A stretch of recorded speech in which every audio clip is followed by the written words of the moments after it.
Ever wondered why your garden demands endless work with disappointing results? The Amish have figured out what most of us learned the hard way. Certain trendy crops are nothing but time thieves. Here are 10 plants they absolutely refuse to grow, and why skipping them will save you countless hours in your own backyard. African horned melon. If you've ever browsed through exotic fruit at a specialty grocery store, you might have spotted what looks like a spiky, orange alien egg with a $5 price tag. That's the African horned melon, also called kiwano or jelly melon. Its striking appearance makes it Instagram-worthy and a conversation starter, but behind those impressive spines lies a reality that the Amish and any practical gardener would immediately recognize as a poor investment of garden space and effort. The first issue becomes apparent the moment you slice open a horned melon. Inside, you'll find a lime green gel filled with edible seeds similar to a cucumber. Despite its exotic appearance, the flavor is remarkably underwhelming. A bland combination of cucumber, zucchini, and slightly unripe banana. An experienced gardener from Lancaster County describes her family's reaction perfectly. I grew these once because the catalog made them look so special. When we finally tasted them, my husband just looked at me and said, "All that work for this?" And work it certainly is. African horned melons demand a full 120-day growing season, which pushes the limits even in warmer growing zones. They need consistently warm soil temperatures above 65 degrees Fahrenheit to germinate properly and struggle when temperatures drop below 50 degrees Fahrenheit at night. In traditional Amish farming communities across Pennsylvania, Ohio, and Indiana, this narrow temperature window makes them particularly impractical. The nutritional payoff hardly justifies the effort either. Each 100 grams of African horned melon contains only 44 calories, with minimal vitamins and minerals compared to other fruiting plants that could occupy the same space. When garden planning follows the practical Amish approach of maximizing food production per square foot, the horned melon quickly falls to the bottom of any sensible planting list. A researcher who documents traditional growing practices in Amish communities notes, "I've never once seen an African horned melon in an Amish garden plot. Their approach to gardening is rooted in generations of practical experience. They know which crops deliver reliable nutrition for the family and potential income at market stands. Novelty fruits with more visual appeal than flavor simply don't make the cut. The cultivation challenges extend beyond just the long growing season. These plants spread vigorously, much like cucumbers, requiring 6 to 10 feet of trellis space per plant. Their scratchy vines and sharp spines make harvesting an uncomfortable experience, requiring gloves and careful handling. The spines, while not dangerous, are firm enough to scratch skin and can damage neighboring produce during storage. Even for experienced gardeners, timing the harvest presents another challenge. Pick them too early, and the flavor is aggressively bitter. Wait too long, and they split and rot quickly. The ideal harvesting window is when the fruit turns bright orange, but before it naturally detaches from the vine, a period that might span just 3 to 4 days for each fruit. A farmer who maintains extensive garden plots near Bird in Hand, Pennsylvania, sums it up with characteristic Amish pragmatism. We can't afford to grow things just because they look interesting. Every plant needs to earn its place by feeding the family or bringing in income. The Lord blessed us with good soil, and it's our responsibility to use it wisely. Next, we'll look at another challenging crop that many gardeners are tempted to try, only to discover its significant drawbacks. Jujub. The jujube tree, also called the Chinese date, might sound exotic and appealing, but there's a good reason why you won't find these trees dotting Amish farmland. For a community that prizes practicality and efficient use of resources, the jujube presents several major drawbacks that simply don't align with their traditional approach to agriculture. First and most prohibitive is the painfully long wait time before seeing any meaningful harvest. While apple trees might test your patience, requiring 3 to 5 years before producing fruit, at least that investment eventually pays off with abundant harvests. Jujube trees, however, often take a full 4 to 5 years before producing anything worth mentioning, and even then, the yields remain modest compared to traditional fruit trees better adapted to North American growing conditions. The specialized pollination needs create another headache for practical gardeners. While some varieties are self-fertile, Many require cross-pollination with different Jujub varieties to produce well. This means dedicating precious farmland to multiple trees of a crop that's unproven in your local cuisine and market. Then comes the fruit drop problem.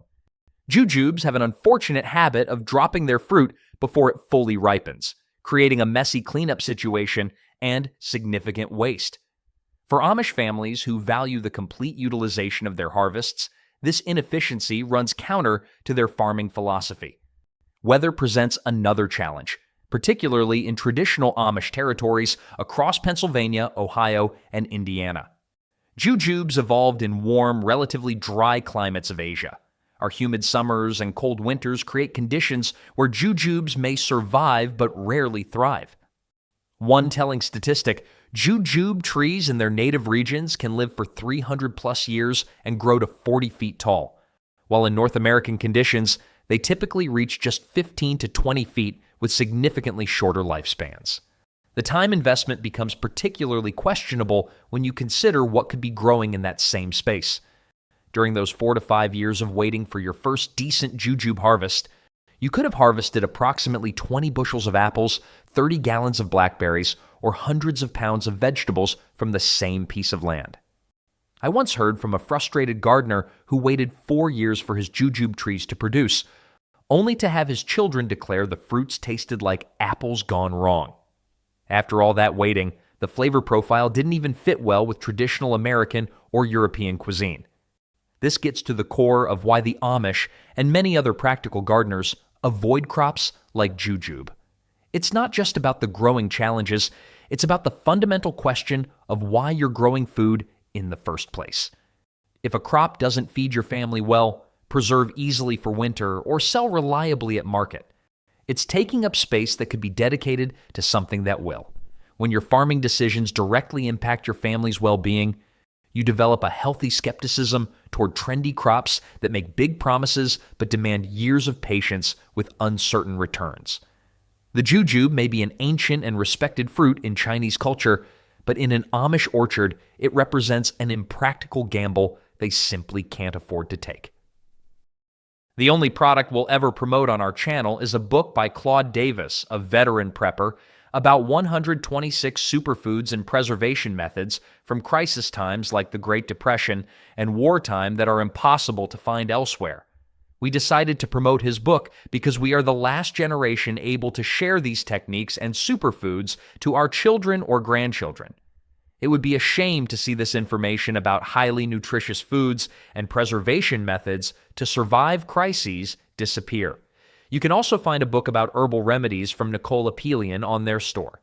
If you're watching this on TV, you can look up our channel, Frugal Solutions, on your phone or tablet and find the books by clicking the link in our channel description or any other video description.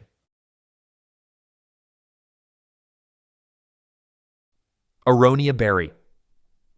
Ever heard of the Aronia Berry?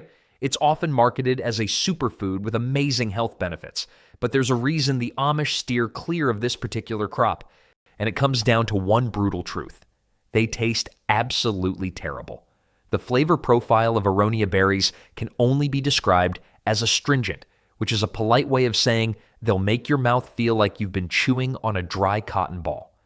The marketing for these berries talks endlessly about antioxidants and heart health, but conveniently glosses over the fact that eating them fresh is about as pleasant as licking a tree stump. What really keeps practical gardeners away is the processing requirements. Aronia berries need serious intervention before becoming palatable. Fresh off the bush? Forget it. You'll need to transform them into jams, jellies, juices, or wines, which means your harvest day suddenly turns into a processing weekend. Most Amish families value efficiency too much to devote an entire weekend to making one batch of barely tolerable jam. One particularly telling statistic, it takes roughly 10 pounds of fresh Aronia berries to create just 1 gallon of juice. That's a lot of picking, washing, and processing for something that still needs sweetener to mask its natural flavor. The Amish community has a saying about crops that require too much work for too little reward. A wise farmer knows when the harvest isn't worth the planting. While not exclusively an Amish proverb, it certainly applies to their practical approach to agriculture and explains why you won't find Aronia berries dotting their carefully planned gardens. Despite the health claims, the reality gap between marketing and actual growing experience is substantial. Health food stores charge premium prices for Aronia products, suggesting they must be something special. Yet the families who actually grow their own food avoid them entirely. That disconnect tells you everything you need to know. For every hour spent dealing with Aronia berries, you could be harvesting and enjoying blueberries, raspberries, or blackberries with minimal fuss. These alternatives deliver similar nutritional benefits without turning your kitchen into a food processing facility and your weekend into a labor camp. Perhaps the most damning evidence against Aronia berries is how frequently they appear on homesteaders' regret lists, those compilations of crops people wish they hadn't wasted garden space on. After the novelty wears off and you're left with buckets of berries too astringent to eat and too numerous to process, the superfood shine quickly dulls to a burdensome chore. Autumn olive. The autumn olive presents a cautionary tale of good intentions gone terribly wrong. Back in the 1950s and 60s, the U.S. Soil Conservation Service actually promoted this plant for erosion control and wildlife habitat. Fast forward a few decades, and we're now fighting a full-blown ecological invasion. The Amish community, with their deep connection to sustainable land management, particularly avoid this plant despite its attractive qualities. The silvery leaves and abundant red berries might catch your eye, but what comes next will catch your wallet, your time, and potentially your sanity. Once established, autumn olive doesn't just grow, it conquers. A single plant can produce up to 200,000 seeds annually, each capable of remaining viable in soil for several years. The roots actually fix nitrogen from the air, which sounds helpful until you realize this allows them to thrive in even the poorest soils where native plants cannot compete. The Amish approach to farming emphasizes balance and harmony with natural systems. Plants that aggressively disrupt that balance represent not just a gardening problem, but a philosophical contradiction to their way of life. They've observed how autumn olive can transform diverse woodlands into monoculture thickets where little else grows. What makes autumn olive particularly deceptive is how easy it is to grow. It requires almost no care, tolerates drought, and produces berries abundantly. This ease is precisely what makes it dangerous. While other crops on this list are avoided because they're too difficult, autumn olive is avoided because it's too successful, at the expense of everything else in your landscape. Those red berries do have some culinary uses. They can be made into jams and jellies with a uniquely tangy flavor. But the processing required is substantial, and the yield rarely justifies the ecological risk. For every jar of autumn olive jam you might produce, you could face years of battling its spread throughout your property and beyond. Speaking of spread, birds love these berries and efficiently distribute the seeds across vast distances. That means even if you're careful, planting autumn olive potentially impacts not just your land, but your entire community. In many states, it's now classified as an invasive species, with removal efforts costing millions annually. The true cost of growing autumn olive isn't measured in the initial planting, but in the years of management afterward. One farmer spent over 400 hours across 3 years attempting to remove autumn olive from a 5-acre woodlot after it escaped from an ornamental planting. That's more time than most people spend on their entire garden in a year. Looking at autumn olive through an Amish lens reveals the importance of thinking generations ahead when making planting decisions. A truly sustainable crop should provide benefits without creating burdens for those who will farm the land after you. Autumn olive fails this test spectacularly, creating an inheritance of invasive management rather than abundance. For those seeking the benefits autumn olive seems to offer, nitrogen fixation, wildlife attraction, or edible berries, numerous native alternatives exist. Serviceberry, elderberry, and chokeberry provide similar wildlife benefits without the invasive tendencies. Cover crops like clover fix nitrogen without taking over the landscape. The lesson from the autumn olive story is clear. Sometimes what makes a plant easy to grow is exactly what makes it dangerous to introduce. The Amish avoidance of such crops reflects a deeper wisdom about working with nature rather than inadvertently waging war against it through poorly considered plantings. In addition to its invasive nature, autumn olive creates long-term ecological damage by altering soil chemistry through its nitrogen-fixing abilities. This changes the composition of native plant communities and can create favorable conditions for other invasive species to establish. The plant's tenacious nature makes removal particularly challenging. Its extensive root system readily produces suckers when cut, often resulting in denser growth after attempted removal. Effective control typically requires a combination of mechanical cutting and careful herbicide application, adding both expense and environmental concerns to management efforts. From a stewardship perspective, particularly valued in Amish communities, the introduction of autumn olive represents a failure to properly consider long-term consequences. What appeared to be a practical solution for poor soils has become an ecological burden passed down to future generations who must deal with its invasive spread. Goji berries. Goji berries represent perhaps the perfect gap between marketing hype and growing reality. These bright red berries have been celebrated as a superfood, promising everything from improved immune function to longer life. Health food stores sell dried goji berries at prices that would make you think they're laced with gold. But the Amish, with their practical approach to agriculture, have largely steered clear of this trendy crop. The truth behind goji berries starts with their growing habits. Native to China, these berries grow on sprawling, thorny bushes that can reach 12 feet tall and spread just as wide. While they can adapt to various soil conditions, controlling their growth becomes a constant battle. The plants send out runners underground, popping up new shoots sometimes 10 feet away from the original planting. For orderly Amish gardens with carefully planned rows, this unruly growth habit creates a maintenance nightmare. But the real deal breaker comes at harvest time. Goji berries ripen gradually over several weeks, requiring frequent picking rather than a single, efficient harvest. Each individual berry must be handled with extraordinary care. They bruise at the slightest touch, and damaged berries quickly spoil the entire batch. Now multiply this delicate operation by thousands of tiny berries, and you begin to understand why practical farmers avoid them. Consider these numbers. Harvesting just 1 pound of fresh goji berries takes approximately 3 to 4 hours of careful picking. That same time, investment could yield 15 to 20 pounds of blueberries or strawberries. For families who rely on their crops for sustenance or income, this math simply doesn't add up. Even after the painstaking harvest, goji berries present another challenge. They don't store well fresh.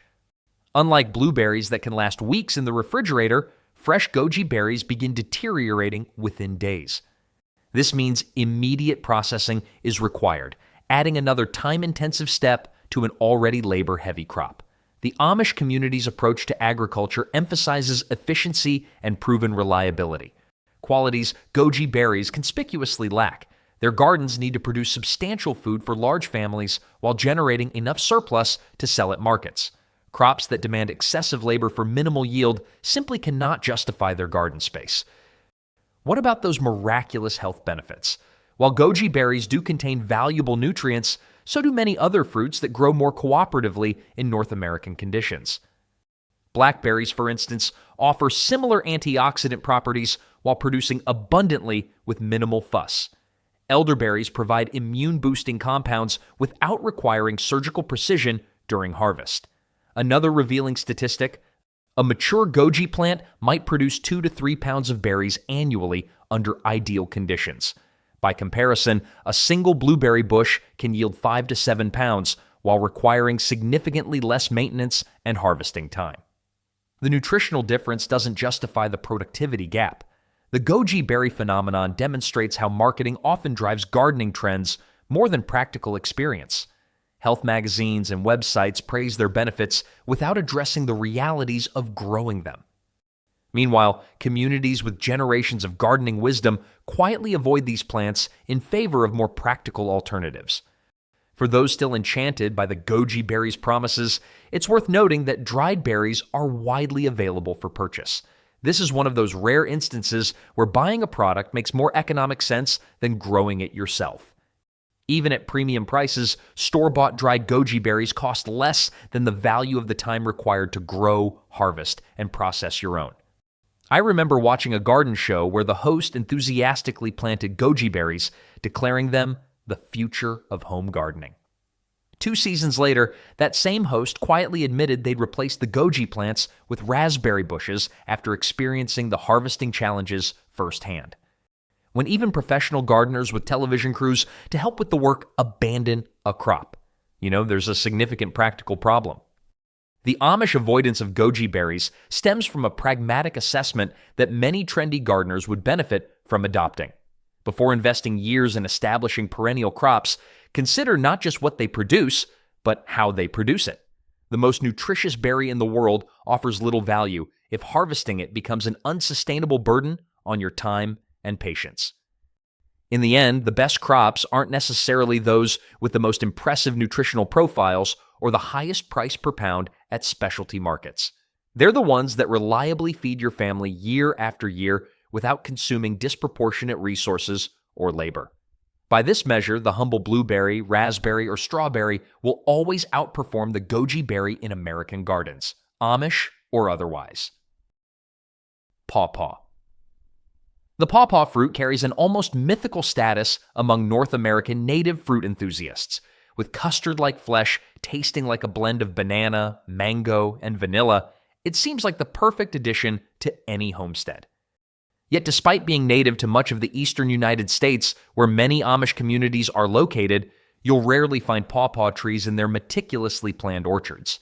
The reasons reveal much about practical farming wisdom that often gets overlooked in romantic descriptions of heritage fruits. The most pressing issue with pawpaws is their incredibly short shelf life. Once ripened, you have just 2 to 3 days before they deteriorate beyond usability.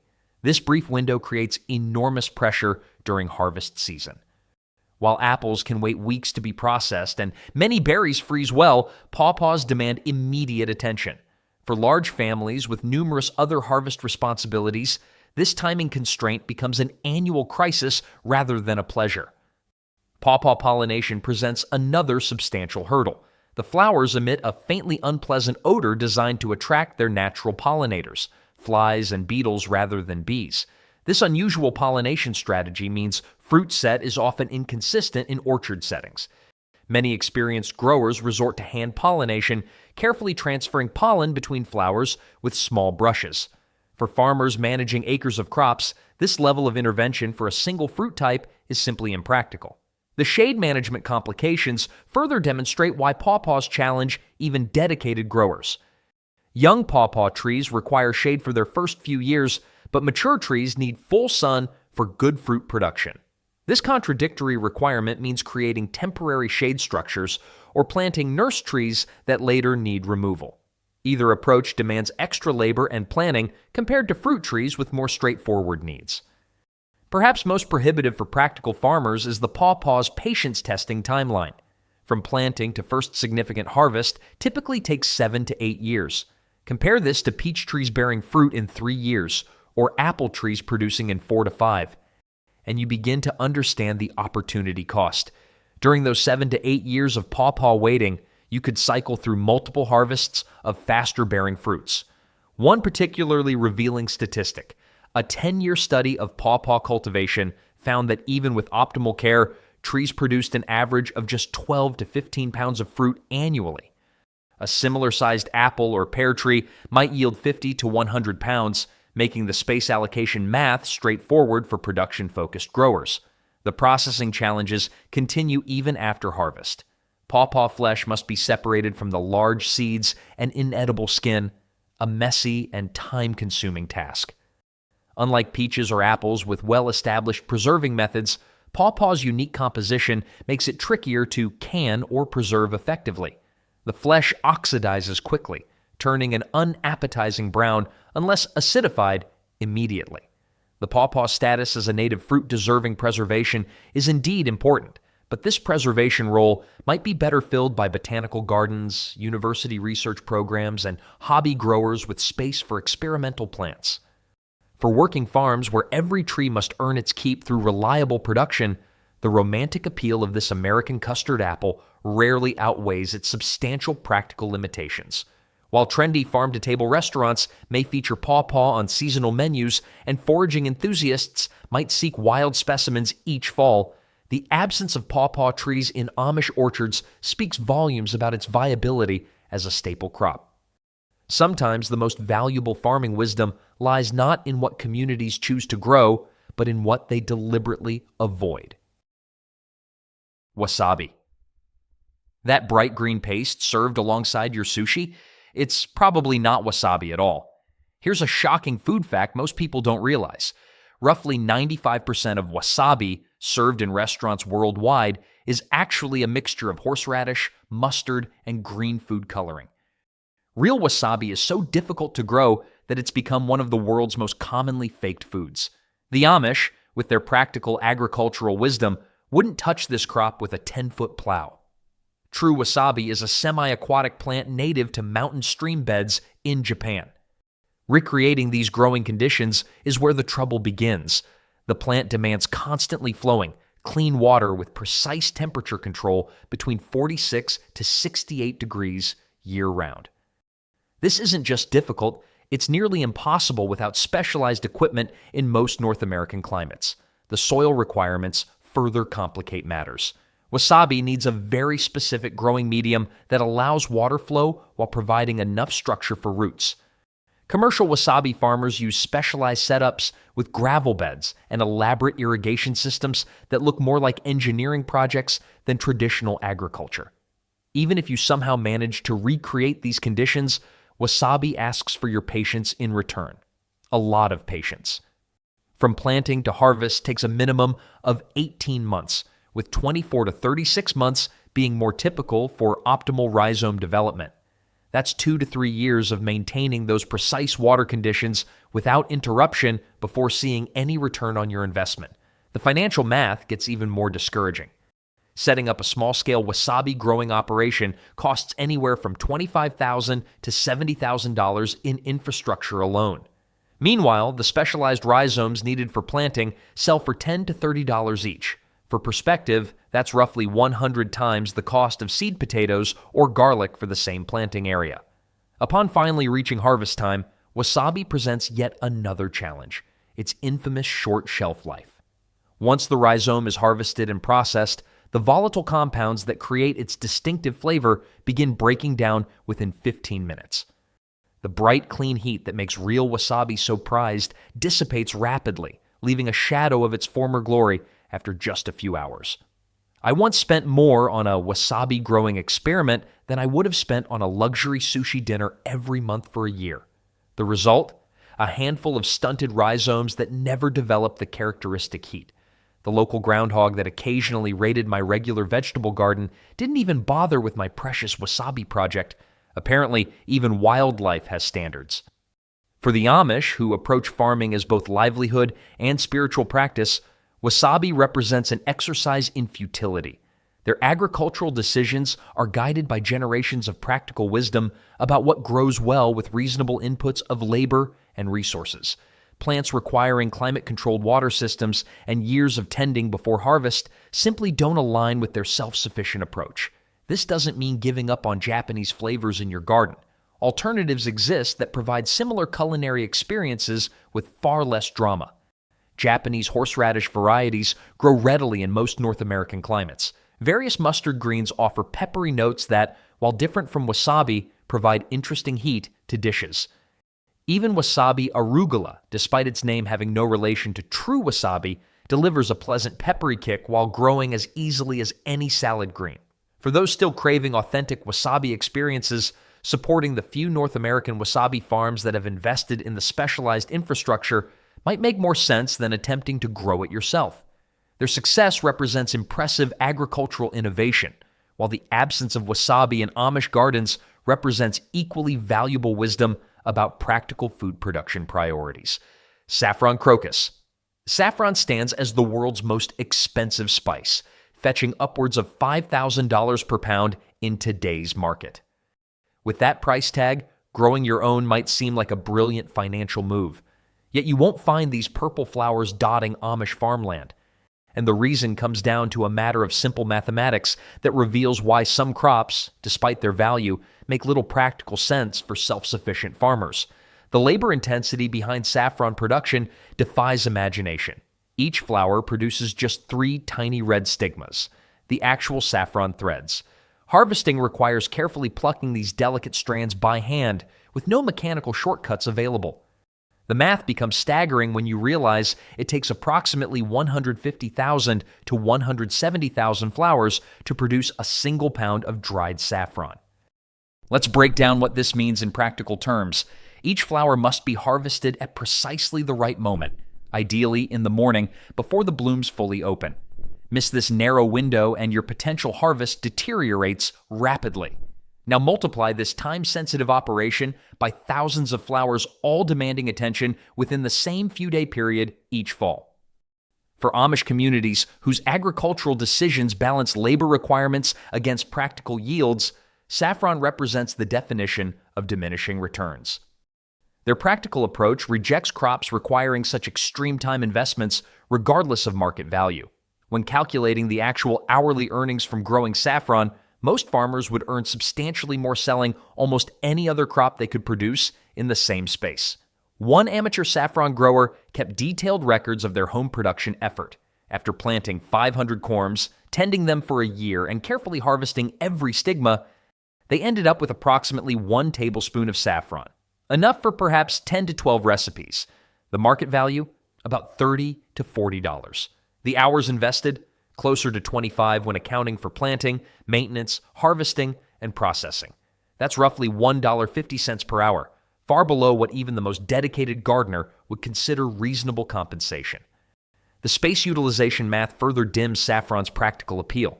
While those crocus bulbs occupy garden real estate, they produce just 1 brief harvest each fall. The same growing area could support rotating vegetable crops, producing food continuously from spring through autumn. From a self-sufficiency standpoint, the comparison isn't even close. Saffron does have some redeeming qualities as a crop. The plants are relatively drought-tolerant once established and resistant to most pests, likely because few animals find the bitter stigmas appealing. The bulbs also multiply underground over time, potentially increasing yield in subsequent years without replanting. But these advantages pale against the fundamental labor equation. Amish agricultural wisdom prioritizes crops that provide substantial nutrition or utility relative to the effort required. By this measure, everything from beans to squash to corn delivers vastly more caloric value and practical usefulness per hour of labor than saffron ever could. While the golden threads might bring extraordinary flavor to special occasion dishes, they contribute negligibly to a family's actual sustenance. The saffron story contains a broader lesson about evaluating specialty crops. Many gardening enthusiasts, enchanted by high-value niche products, fail to calculate the true cost in time and resources. What looks profitable on paper often becomes unsustainable in practice once the novelty wears off and the labor reality sets in. For those still intrigued by saffron's culinary properties, buying this spice represents one of the rare instances where purchasing makes more economic sense than growing your own, even at its premium price. Quality saffron may seem expensive at $15 to $20 for a small vial, but considering the labor required to produce it yourself, this represents an extraordinary bargain. Other herbs offer intense flavors with far more reasonable growing requirements. Thyme, rosemary, sage, and oregano provide years of harvests from single plantings with minimal maintenance. Even more exotic options like lemongrass or Thai basil deliver distinctive flavors while growing as easily as any common garden plant in most climates.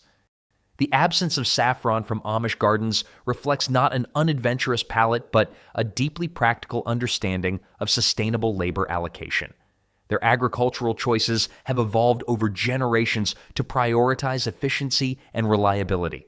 In a world increasingly disconnected from the realities of food production, this pragmatic wisdom offers valuable perspective on what makes a crop truly worthwhile beyond its price per ounce. Pine berry. White strawberries with red seeds that taste like pineapple. Pine berries sound almost too good to be true. These photogenic fruits have taken social media by storm, appearing in countless stylized food photos and garden inspiration posts. Yet despite their visual appeal and novelty factor, you won't find the Amish rushing to plant these trendy berries. The reality behind pine berries reveals why experienced gardeners often view them with healthy skepticism. Pine berries aren't actually a naturally occurring fruit, but a cultivated variety of strawberry specifically bred for their unusual appearance and flavor profile. This genetic background creates their first major drawback: significantly reduced vigor compared to standard strawberries. While regular strawberry plants might thrive in a variety of conditions, pine berries demand perfect growing parameters to produce anything worthwhile. The soil requirements alone are enough to discourage practical gardeners. Pine berries need precisely balanced soil with a pH between 5.5 and 6.5, plus higher than average organic matter content. They're also more sensitive to nutrient imbalances, showing stunted growth or poor fruit development when conditions aren't just right. For Amish farmers accustomed to working with crops that demonstrate reasonable adaptability, these prima donna tendencies make little sense. Temperature sensitivity presents another substantial challenge. Pine berries prefer cooler weather than standard strawberries, with fruit quality declining rapidly once temperatures exceed 75 degrees for extended periods. This makes them particularly ill-suited for traditional Amish territories across Pennsylvania, Ohio, and Indiana, where summer heat would compromise both yield and flavor. Perhaps most disappointingly, the actual yields from pine berries fall dramatically short compared to standard strawberry varieties. Side-by-side comparisons consistently show pine berries producing 40 to 60% less fruit by weight than red strawberries grown under identical conditions. This yield gap becomes especially significant when considering the higher purchase price of pine berry plants, often 3 to 4 times more expensive than standard strawberry varieties. The flavor, while intriguing, rarely delivers the promised pineapple notes that give these berries their name. Most tasters detect only a slight tropical hint beneath what is essentially a milder, less sweet strawberry flavor. For the Amish, who value food production that reliably contributes to family sustenance, sacrificing yield and reliability for subtle flavor nuances makes little practical sense. Another practical consideration is marketability. While pine berries might command premium prices at upscale farmers markets in urban areas, they remain unfamiliar to most rural consumers.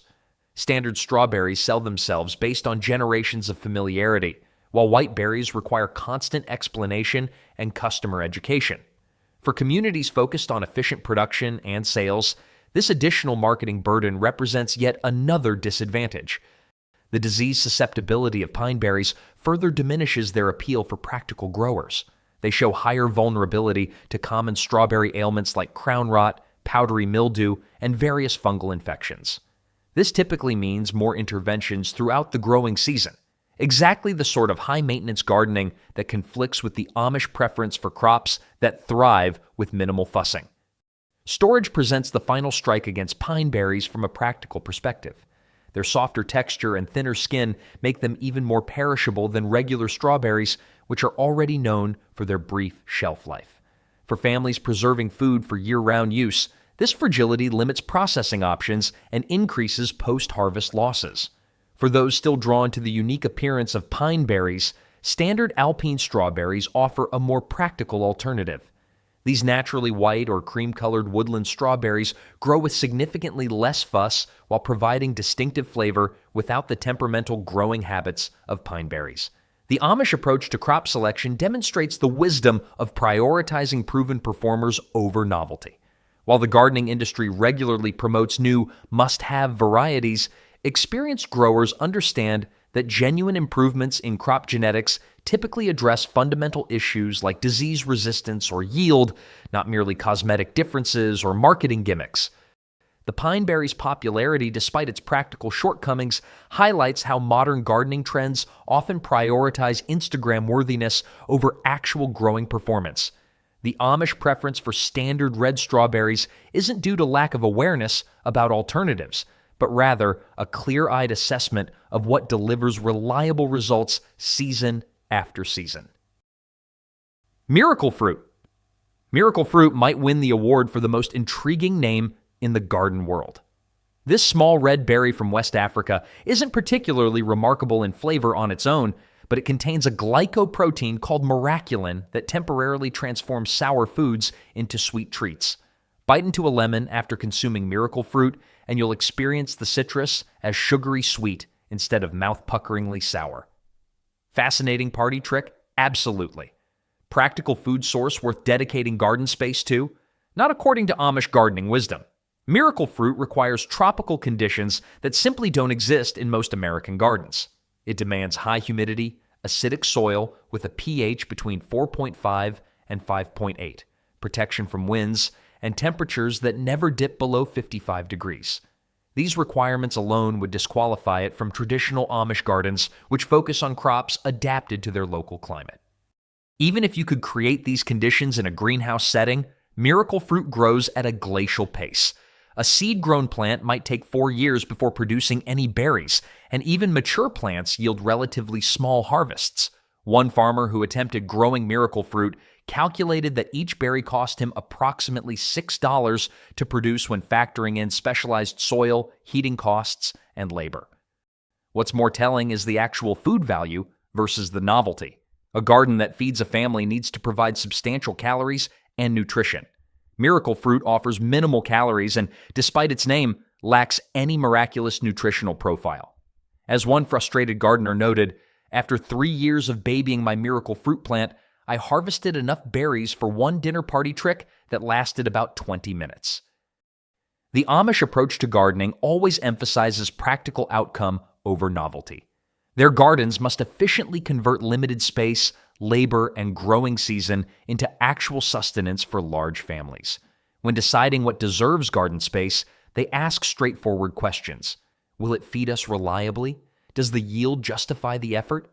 Can it be preserved for winter months? Instead of exotic novelties like miracle fruit, practical gardeners focus on high-value crops that deliver reliable nutrition with reasonable effort. Blueberries offer similar antioxidant benefits with far less fuss. Strawberries provide sweet treats that children actually enjoy eating. Even herbs like mint or lemon balm can add interesting flavors to drinks and desserts while requiring minimal care. The lesson here isn't that unusual plants have no place in gardens. Rather, it's about the balance between curiosity and practicality. By all means, experiment with a miracle fruit plant if you find it fascinating. Just don't count on it to contribute meaningfully to your family's food supply or to be worth the garden space it occupies.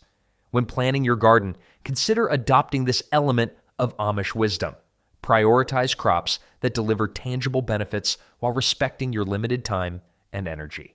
Your future self, particularly during the busy harvest season, will thank you for choosing plants that provide the best return on your gardening investment.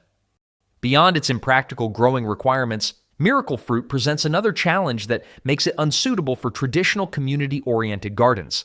Its effects are temporary and individualized. The flavor-transforming experience lasts only about 30 to 60 minutes after consumption and can't be preserved or shared through traditional food preservation methods like canning or drying. The scientific novelty of miracle fruit has led some to investigate its potential medicinal applications, particularly for diabetics seeking sugar alternatives.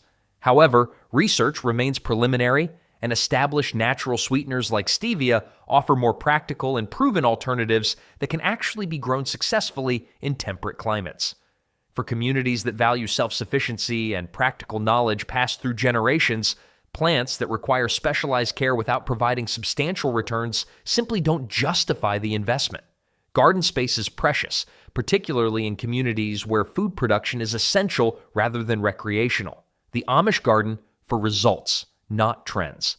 By skipping these impractical crops and focusing on proven performers, you'll harvest more while working less. Sometimes the wisest gardening decision is simply knowing what not to plant. Your time is valuable. Spend it growing food that actually grows.